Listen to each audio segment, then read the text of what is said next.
So the first real meeting in that sense, which built the relationship, was in Australia. Not even, because we were sitting at dinner, and I think their hotel was right opposite where we were having. It was an Indian restaurant, so we just happened to go there because we go there every year.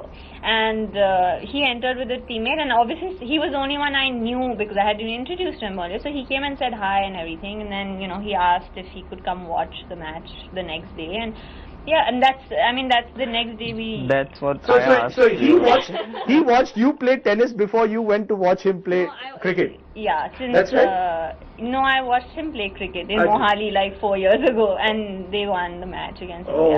Okay. Okay, let me. The fact is that love has blossomed in Australia, of all places, but somewhere the reason why this has captured imagination is because it's almost like Veer Zara in reverse. There's an Indian girl who's a top sports star. There's a Pakistani cricketer who's a top sportsman in his country. India and Pakistan are two countries seemingly at war with each other. I know you've answered this, but did you ever feel that the tension of these two countries, and should I be marrying a Pakistani? Did that ever cross your mind? Look, we were lying if we said we were not aware. Of course we were aware. I mean, the whole world is aware, and we knew it would be even more difficult because it was an India-Pakistan situation. But at the end of the day, we didn't try and make a statement. We didn't try and make two countries not be at war or whatever it was.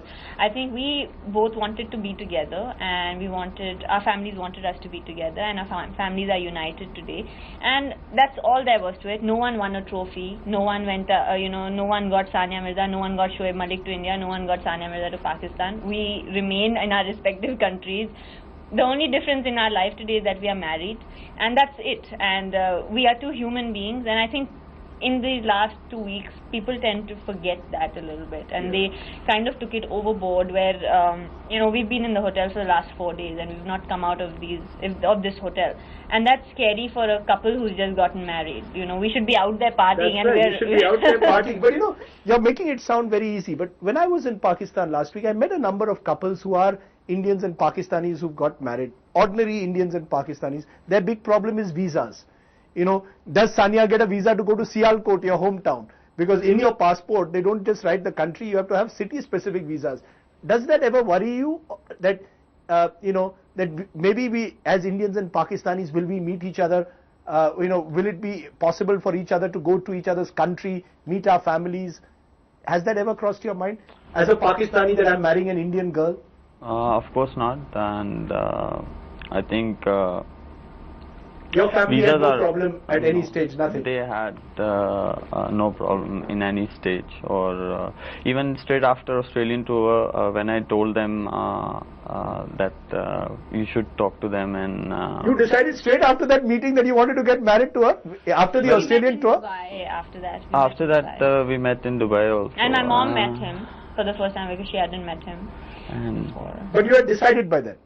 I mean, it seems to me that this is love at first sight. Third sight. Love at third sight.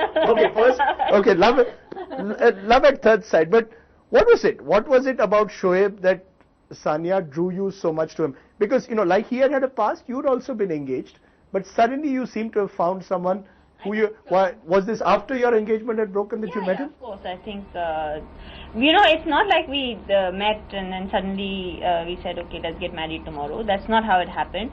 We met, and then you start talking to a person, you get to know him, and my engagement was over, and the fact is that we all have a past, not just both of us, though everyone has Absolutely. a past, and it's just that our past was in the public eye a lot more than anyone else's in this century has been. But the fact is that today we're married, and the past really doesn't matter anymore. But the fact that you're the fact that you were a sportsman, a top tennis player, a top cricketer, how much of a difference did that make? Was that an attraction? Yeah. Definitely. I mean, the fact that I like cricket also helped. Oh, you like it? Yeah, that's right.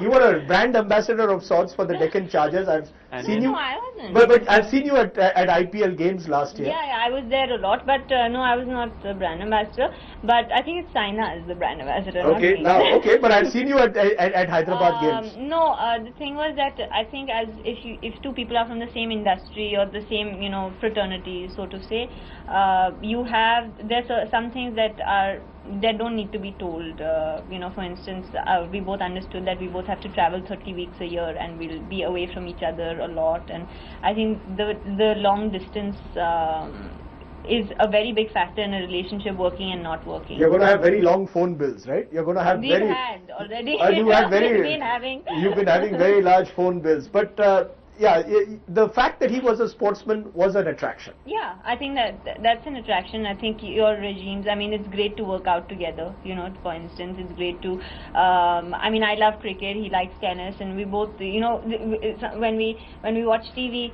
we don't have to fight over watching Saas Bahu serials, we can watch cricket, we can watch... Okay.